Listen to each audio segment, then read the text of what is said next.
Today's video is on a topic that I get a lot of questions about, and that is the purpose of the cheat day or the refeed. Now, this is kind of a lengthy topic, so we're going to be leaving the studio today. I'm taking you with me, and through the power of technology, we're going to go on a little walk. So come on, let's take this one out into the great big world, and this way I can get in a few steps while I'm handling the request here. By the way, if you have questions or suggestions for future episode, don't hesitate to ask. I am your health coach who cares. I'm always here to answer your questions and to inform the public on what it takes to achieve and maintain a healthy body composition permanently. You're taking this advice, by the way, from someone who lost a total of 75 pounds of body fat and has maintained that now for over 10 years. So this is not just made up. I didn't just pull this out of thin air. I'm also a certified health coach, nutritionist, and personal trainer. And I've gotten similar results to mine with dozens of clients over the years. So this is also based on real world application of these principles. So when it comes to the refeed or the cheat day, I get a lot of pushback from people on that because they don't really understand how and why it works. So let me just start off this conversation with a concept here. There are some obstacles to long-term success. And when it comes to being able to get a result and to maintain it, the first obstacle is something called adherence. In other words, can you stick to it? Can you adhere to it? Because the best diet I could come up with, the best workout plan that I could come up with might look good or might sound good on paper, but if it doesn't work in the real world, then there's really no point to it. If you can't do it for any length of time, it's not going to work. So adherence is the first principle. Now, once you've found a strategy that you can stick to, and when it comes to losing weight or specifically losing body fat, what you've got to do is find a system that allows you to consume less energy than you expend over the long term. To expend more energy than you're taking in, or to take in less energy than you're expending. That forms the basis of what's known as the calories in, calories out thought process, or energy balance hypothesis. You pour water in the cup, you pour water out of the cup. If you pour in more water than you pour out, the cup gets heavier. If you pour out more water than you pour in, the cup gets lighter. That there is a grain of truth to that principle, and I don't want to totally bash it, but it's an overly simplistic way of looking at the solution or looking at the situation, because your body has a lot of different compensation that it can do, and it's more complicated than just energy in, energy out. There are more factors at work here, which leads me to the second obstacle that you might encounter. After adherence, you're going to encounter the obstacle of adaptation. And adaptation just means your body adapts to anything. So when it comes to the weight loss game, in your cup model, okay, your water in the cup, water out of the cup model, the energy balance model, after a while, your body catches on to the fact that there's less energy coming in than going out. If you continue to do that long term, you would eventually starve to death, okay? So that's where your body adapts by adjusting the amount of energy you've got going out or adjusting the amount of energy you have coming in. An example of adjusting energy out would be, first of all, breaking down muscle tissue, because muscle tissue is very energy demanding. It takes a lot of calories to operate that much muscle. And if your body senses that there's a starvation type scenario going on, that's the easiest thing to do, is to get rid of some of the muscle, because that's what's using up all the energy and there's not enough energy coming in. So to prevent starvation and death, your body's going to dump some of that muscle. So that's why it's very important, by the way, that we're doing weight training or strength training on a regular basis, and that we're eating adequate protein each day. Those are the top two things that you can do to prevent muscle loss or muscle wasting. Now, an example of causing less or more energy to come in would be increasing appetite, any kind of food-seeking behaviors, cravings, and that sort of thing. So those are the two ways that your body can get yourself back into balance if you're in a negative energy balance situation. It's not as simple as the public has been led to believe. You know, the general concept that we hear is something like, oh, you eat less calories than you burn, and your body just makes up the difference by tapping into stored body fat. Well, yes and no, because that's one of the ways that your body can get back into balance. Another way would be, like I said, burning muscle or getting rid of muscle, or get back into balance by increasing your appetite, cause you to eat more. Just slowing down your everyday energy expenditure that you do unconsciously. Things like fidgeting, or even going for a spontaneous walk like this. In a severe famine type scenario, we blink slower. We talk slower, we breathe slower. Everything slows down. It's like when your fuel light comes on in your car and you know you're still a pretty good distance away from the gas pump. You do everything in your power to conserve as much energy as you can so you don't run out of gas. Take your foot off the gas pedal, you turn the air conditioning off, you turn the stereo off, you turn the windshield wipers off, everything you can possibly do to conserve as much energy as you possibly can. That's how your body works, and that's adaptation. Which this is also, by the way, the reason that any intervention that you do, a diet, workout, or whatever it may be, works in the short term, and then it stops working. And it stops working because you no longer have a calorie deficit or an energy deficit. Now, I keep coming back to this fact that it is that simple, but it's also more complicated than that, because there are a lot of hormones that dictate how much energy we take in, how much energy we expend, and what type of fuel we're burning, which is critical. Are we burning fat? Are we burning sugar? Or are we burning muscle? All weight loss is not fat loss. Just because you're eating less calories doesn't mean that you're eating less volume of food. Just because you're, get across the street here so I don't get hit. All right, just because you're expending more energy doesn't necessarily mean you're burning body fat. It's possible, like I said, for your body to get rid of muscle. So we want to avoid that. So, all right, we got adherence, we got adaptation. So how does the cheat day or refeed day factor into all of this? Well, I'm glad you asked. Going back to my driving the car analogy, let's say you're setting your dashboard up on cruise control, okay? You've determined that you're burning about, we'll just say 2,500 calories per day, or 3,000 calories per day. Well, I'll say 2,500, make the math simple. You've determined that you're burning 2,500 calories a day. So all you have to do is set that cruise control to 2,000 calories per day. That's a 500 calorie deficit. And now you're gonna burn a pound of body fat a week. 500 calorie deficit per day, 7 days a week. That's 3,500 calories. That's a pound of body fat, okay?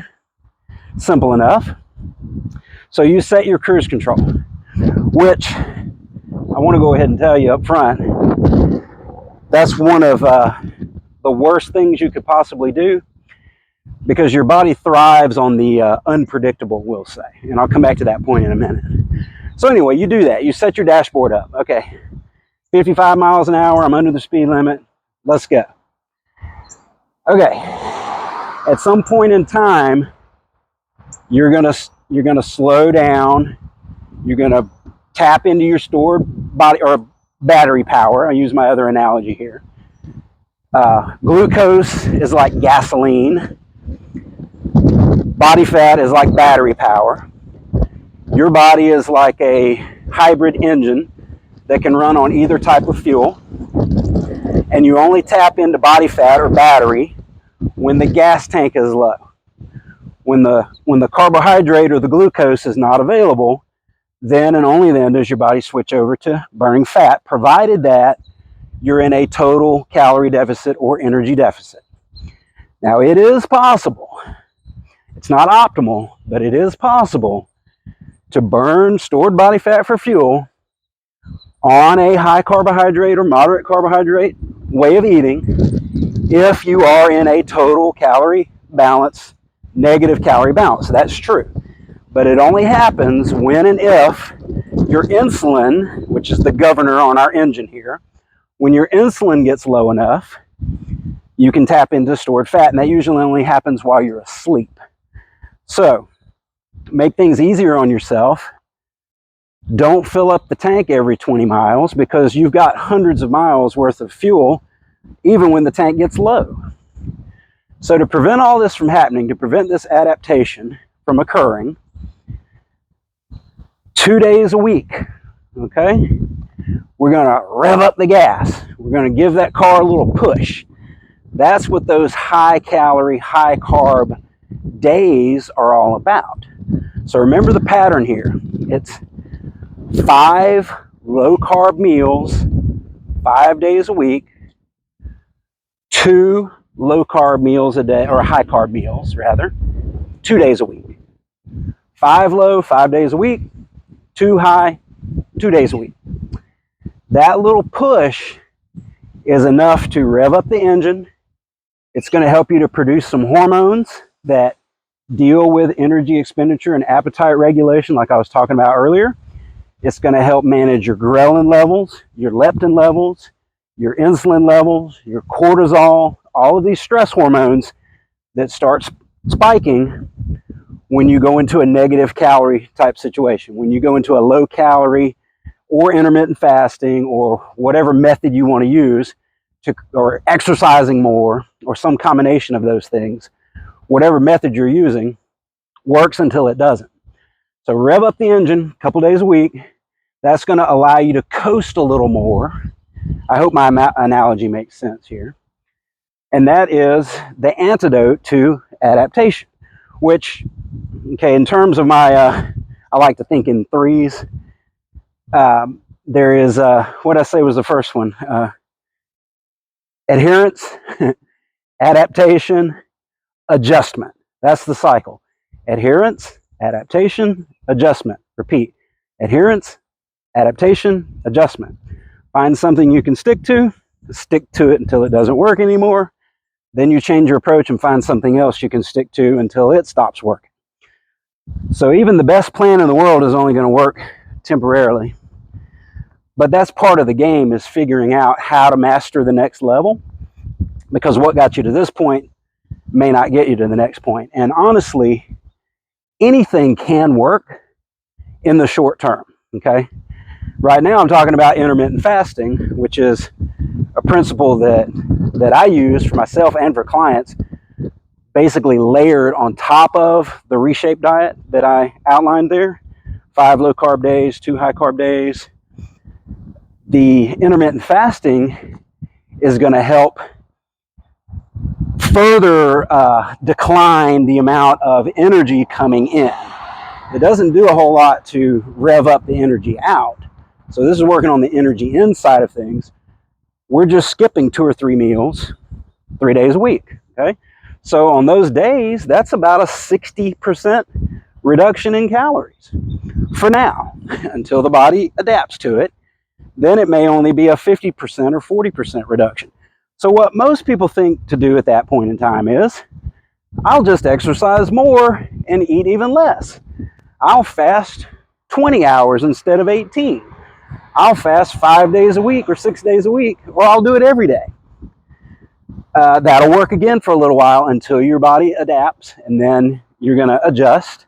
Most people are going to adjust again by exercise more, eat less. We've all heard that a million times. That's the secret to weight loss, which it isn't, but that's what everyone believes because they've not practiced it or studied it. So this is where having a coach can come to your advantage, by the way. And if you haven't signed up for my online on-demand coaching program yet, I don't know what you're doing with your life, because we're talking about $30 a month. That's $1 a day to get the experience of someone who has been there, done that, knows the way, goes the way, shows the way. I was overweight my entire life, majority of my life up until about 10 years ago. So I'm not one of these people who's giving you theory. This is real world practice. And the cheat day, the refeed day, is a principle that I rely on. It does not make sense to a lot of people because they think, or they've been conditioned to think, a diet has to be hard. I can't enjoy it. I have to give up all my favorite foods. I have to do hours and hours of excruciating exercise. I'll never be able to have my favorite ever again. None of that is true. None of that is true. That's a lot of noise. And that's what the refeed day or the cheat day allows you to do. It gives you a break psychologically as well as physically. Your body does need some energy. In order to lose body fat, you're going to have to consciously override your body's demand for energy. Your body is saying, give me energy, because it doesn't want to burn body fat. You're not going to go willingly. Everything that we're doing here to build muscle, prevent muscle loss, or burn body fat is in some way a threat to survival. And your body does not want to be threatened. It wants to survive. So it's going to do whatever it has to do to, like I said, get you back into balance. And only you know the way you want to get back into balance is by burning body fat and gaining, or at least maintaining, muscle. You don't want to lose muscle mass and lose bone mass. That's not a smart way to lose weight. We're not trying to lose weight. We're trying to improve body composition. That's another way of saying this that's been drilled in the public's head so many times. So do the cheat day. Get some energy in your body. Refill the tank. Okay? Weight training is a glycolytic activity. That means it requires glucose. You have to have some sugar to burn in that muscle to be able to lift a weight and put it back down. Now, your body can make glucose from protein, so you don't have to eat carbohydrates for all your glycogen demands. But 1 or 2 carb meals twice a week is enough to fill up the tank to go 6 hours of exercise easily. You could eat 2 or 4 high carb meals and go run a marathon. You could do that, okay? So the idea that you need to eat carbs all the time to have energy to work out, that's ridiculous. Carbs are a want, not a need. Let that sink in. Carbs are a want, not a need. I'm sorry if I have to be the one to tell you, if you want to be successful, you've got to be able to stick to a budget. And right now, if you're overweight or you're obese or you're 20+% body fat for a man, 30+% body fat for a woman, you don't have the budget to be able to eat carbohydrates frequently all day, every day. The only way you can eat carbs, a substantial amount of carbohydrate, without gaining body fat is if you have enough muscle tissue on your body to store it, first of all, or you've done some type of high intensity type activity that has depleted those glycogen levels that's going to allow you to refill them with carbohydrate, or you're going to go do some kind of high energy demanding activity immediately after eating the carbohydrates to burn them up so that they don't get stored as body fat or in the muscle. So That's not the general public. Most people are sedentary. They're not doing a lot of high output, energy demanding activity throughout the day. They have low muscle mass, relatively speaking, so they don't have a place to store all this incoming energy. But they're eating carbs like they're going to go chop a cord of firewood like Jethro Bodine or something. Okay, so get your head in the game. Carbs are energy and nothing more. If you have excess body fat, you already have plenty of energy. You just need to train your body to be able to tap into that energy and use it so that you don't have to burn the dietary carbohydrate as fuel. You want to burn your body fat as fuel. And that's what all of my programs are geared towards teaching you how to do. I might say it in my own little way, but that's basically it, is to burn fat, not sugar, as the great Dr. Ted Naiman said, who has a number of principles that I really love. And I do my best to break those down into everyday language for the viewers here. If you're watching this video and you like this content, give me a thumbs up, give me a like or a follow or a share on some social media. Heck, you could even subscribe. There's a little subscribe button down there somewhere that will allow you to follow this channel, and you get a notification every time I post something. Isn't that amazing? All right, well, that's it for today, folks. I'm going to go ahead and close this video. If you have topics you'd like for me to discuss in future videos, put those in the comments. And until next time, stay strong and enjoy the journey.